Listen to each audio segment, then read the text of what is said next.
और भगवान रामचंद्र हमारे दामाद के स्वरूप में यहाँ पर आए, ससुराल है उनका, तो आप रामचंद्र जी का यहाँ पे और बिहार में कैसे बहिष्कार हो सकता है? जल्दी ही जब विश्वविद्यालय का निर्माण बेगूसराय में होगा, बेगूसराय को प्रमंडल का दर्जा जब मिल जाएगा। सर, कर्पूरी जयंती की शताब्दी समारोह हो रही है, उसकी कैसी तैयारी चली है?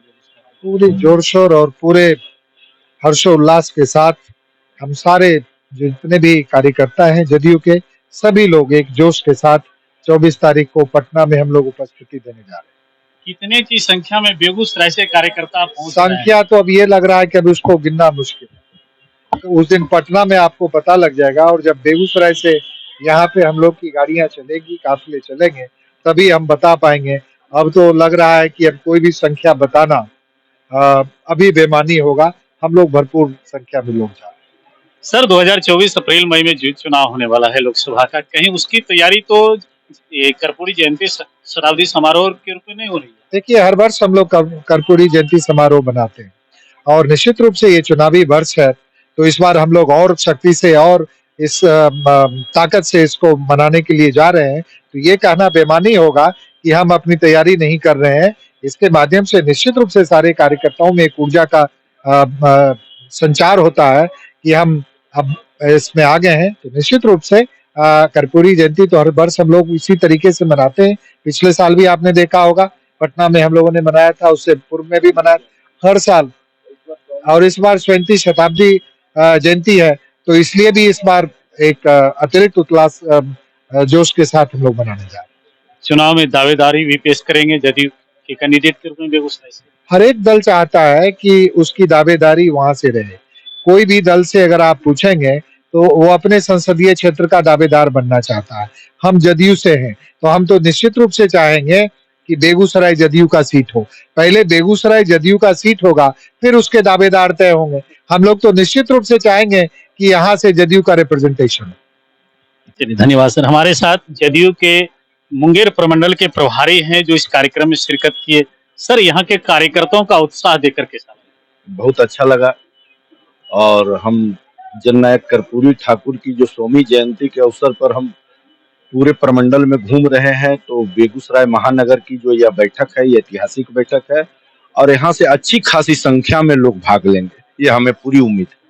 क्या कुछ विशेष यहाँ के जनता जो जनार्दन, जो जदयू के कार्यकर्ता आपको सुन रहे हैं, इस कार्यक्रम के बारे में कुछ अवगत कराएंगे? यहाँ जो अध्यक्ष हैं हमारे महानगर के, वो मेयर, पूर्व मेयर भी हैं और अभी उनकी पत्नी मेयर हैं। तो वो जो कार्य कर रहे हैं मेयर रहते हुए, और पार्टी के अध्यक्ष हैं, और बिहार के मुखिया नीतीश कुमार जी हैं, तो ये सब चीजों को देखता है लोग, तो लगता है कि ऊपर से लेकर नीचे तक जो जनप्रतिनिधि हैं वो माननीय मुख्यमंत्री जी के पद चिन्हों पर चलते हुए आगे बढ़ रहे हैं, और सभी जाति धर्म के लोगों को एक साथ लेके संजय बाबू चल रहे हैं। इसी का ये उल्लास देखने को मिल रहा है। सभी जाति धर्म की महिलाएं देखिए आज आई हुई हैं मीटिंग में, पुरुष हैं, महिला हैं, सभी कार्यकर्ता हैं, सभी वार्ड से लोग आए हुए हैं। यह बड़ा उल्लास का विषय है। चलिए, धन्यवाद सर। हमारे साथ बेगूसराय महानगर के जदयू के अध्यक्ष और पूर्व मेयर संजय जी हैं। संजय सर, आपके लिए तो एक चुनौती है कि आपके पार्टी से 2 जिला अध्यक्ष हैं, आप महानगर के हैं और एक पूरे जिला ग्रामीण के हैं। दोनों में किनके तरफ से अधिक कार्यकर्ता पटना पहुंचेंगे? हम तो देखिए, सब हमारी पार्टी एक है, हमारे नेतृत्व एक है। हम आदरणीय नेता नीतीश कुमार को मानने वाले हैं, और उनका जो आह्वान है, सबसे पहले तो राष्ट्रीय अध्यक्ष बने हैं, हम लोग को वहाँ जाके उनको सम्मानित भी करना है।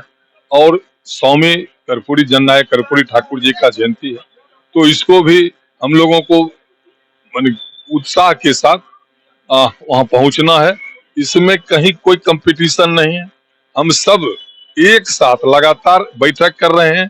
पार्टी की बैठक लगातार हो रही है, उसमें हमारे प्रमंडलीय आयुक्त, हमारे माननीय विधायक जी और सभी कार्यकर्ता आते हैं, और सभी लोगों को बस एक ही मंत्र दिया जा रहा है, जो एक तरफ जो अक्षत बांटा जा रहा है और एक तरफ नियुक्ति पत्र जो बांटा जा रहा है। यही आदरणीय नेता नीतीश कुमार का कार्यशैली है, जो सिर्फ कार्य करने का, एक तरफ है जो भ्रम फैलाने का जो जाल रचा जा रहा है, तो लोगों को लग रहा है जो काम करने वाला कौन है। तो आदरणीय नेता नीतीश कुमार के नेतृत्व में फिर से एक बार पार्टी भी हमारा मजबूत होगा, हमारा संगठन मजबूत होगा और हम लोग 24 तारीख को 24 जनवरी को जाएंगे और 24 को भी फतह करेंगे।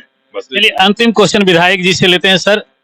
जहां एक तरफ 22 जनवरी को राम मंदिर का उद्घाटन हो रहा है सर, उस पर आपके गठबंधन के ही तेजस्वी यादव का बयान आता है सर, उसको किस रूप में आप देखते हैं?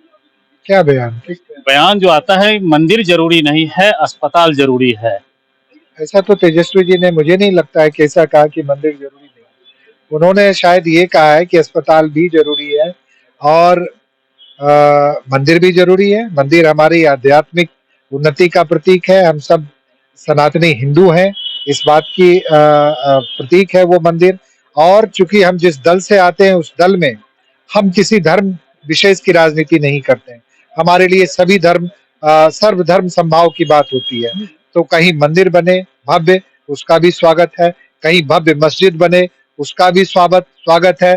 कहीं भव्य गिरजाघर बने, उसका भी स्वागत है। और कहीं गुरुद्वारा बने, उसका भी स्वागत है। साथ ही साथ जो हम लोग बना रहे हैं, जगह जगह आप देख रहे हैं कि अस्पताल का निर्माण हो रहा है। जगह जगह मटियानी विधानसभा में ही अभी आप देखेंगे 2 सामुदायिक स्वास्थ्य केंद्र पूरी बनकर तैयार होने के कगार पर है।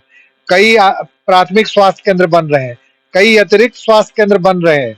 तो ये काम भी होना चाहिए और इस काम को भी हम लोग कर रहे हैं। हम विकास के कार्यों को पूरी तरीके से आगे बढ़ा रहे हैं, हमारे नेता बढ़ा रहे हैं और आध्यात्मिक उन्नति भी लोगों की हो, इस ओर हमारा किसी प्रकार का कोई गुरेज नहीं है। राम हम सभी लोगों के हैं। राम किसी दल के नहीं है, राम किसी पार्टी के नहीं है, राम किसी व्यक्ति के नहीं है। राम इस पूरे हिंदुस्तान की जितनी भी जनता है, 140 करोड़ जनता, उन सब के राम है। और आपको ये पता होना चाहिए कि राम उस फैजाबाद के उन तमाम मुस्लिम भाइयों की है के भी हैं, जिन्हीं के द्वारा पिरोए गए माला से रोज राम जी का वहां पे पूजा अर्चना होता है। तो ये भगवान राम को राजनीतिक परिप्रेक्ष्य में लाके राजनीति करना ये मुझे नहीं लगता है कि उचित है। राम हमारी आध्यात्मिक, हमारी सांस्कृतिक, हमारी सामाजिक प्रगति के प्रतीक हैं। कहीं समाज में सद्भाव और न्याय फैलाने की बात है तो ये धर्म के नाम पे आपको इधर उधर आपको भ्रम पैदा करते रहते हैं और कुछ मीडिया के साथ ही इसमें उनका साथ देते हैं। राम हम सभी के हैं, आप जान लीजिए। और ये मिथिला की धरती है और भगवान रामचंद्र हमारे दामाद के स्वरूप में यहाँ पर आए, ससुराल है उनका। तो आप रामचंद्र जी का यहाँ पे और बिहार में कैसे बहिष्कार हो सकता है? हो ही नहीं सकता है। हम अगर कोई साथी यदि भगवान राम के बारे में कोई तल्ख बातें भी कर देते हैं तो हमारा संबंध वैसा है, उसी वजह से कुछ बोल देते होंगे, उनकी नीयत ऐसी नहीं है। सर पिछले दिनों शिक्षा मंत्री बेगूसराय की यात्रा पर गए, हजारों छात्रों की और उसके गार्जियन की मांग है दिनकर विश्वविद्यालय, जिसकी मांग भी उठी लेकिन शिक्षा मंत्री कुछ जवाब नहीं दे पाए। सर देखिए, हम सब लोगों ने बेगूसराय में रामधारी सिंह दिनकर के नाम पे विश्वविद्यालय बने, इसका प्रयास मैं ही नहीं लगभग सभी विधायकों ने विधानसभा में इसकी मांग की है और बार बार की है और हर बार हर सत्र में हम लोग इस चीज की मांग करते हैं। इंतजार करें आप। मुझे लगता है रामधारी सिंह दिनकर जी के नाम पे एक पॉलिटेक्निक का तो निर्माण हो ही चुका है। यहाँ पे आप देखेंगे, अगर देखे होंगे, जल्दी ही जब विश्वविद्यालय का निर्माण बेगूसराय में होगा, बेगूसराय को परमंडल का दर्जा जब मिल जाएगा तो परमंडल के स्तर पे ही विश्वविद्यालय की स्थापना होती है, तो उसमें रामधारी सिंह दिनकर के नाम पर ही इस परमंडल में विश्वविद्यालय की स्थापना होगी। क्या लगता है परमंडल के रूप में हम लोग देखेंगे? लगातार आप देख रहे हैं परमंडल के रूप में। मैंने माननीय मुख्यमंत्री जी का संज्ञान दिलाया था से मुझे लगता है पहले ही अपने सत्र में। और आपको पता होना चाहिए कि परमंडल आज बेगूसराय में डीआईजी का ऑफिस है, आज बेगूसराय में लेबर कमिश्नर का ऑफिस है।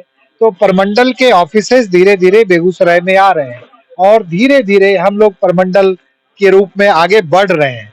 तो आप उम्मीद है हम सबको, और जब तक माननीय नीतीश कुमार जी हैं और चूंकि उनका सोच हमेशा ही सोच उनका विकासशील रहता है, उन्होंने आश्वासन भी दिया था मुझे इस बारे में कि आप लगातार आपको परमंडल की दिशा में हम लोग आगे बढ़ा रहे हैं। जल्दी ही मुझे उम्मीद है कि बेगूसराय परमंडल निश्चित रूप से बनेगा।